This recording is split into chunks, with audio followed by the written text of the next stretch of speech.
Šviežiais laidos produktais rūpinasi ir laidą remia Lidl.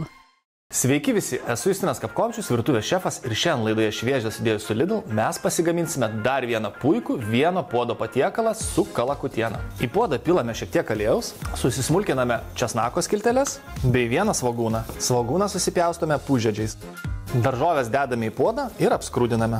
Kol daržovės skrunda, susismulkinam pievagrybius. Pievagrybius dedame į puodą ir apskrudiname su česnakais bei svogūnais.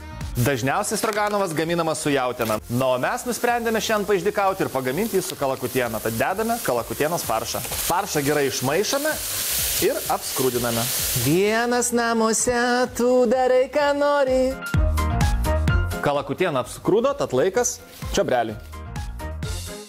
Beriame 30 gramų miltų, keli šlakeliai Worcesterio padažo, be kurio aš negaliu gyventi, druska bei pipirai. Pramaišame ir pilame sultinį. Sultinys burbuliuoja, dabar sudedam mūsų makaronus.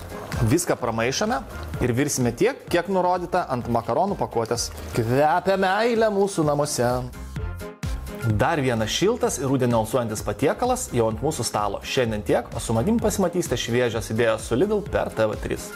Šviežiais laidos produktais rūpinasi ir laidą remia Lidl.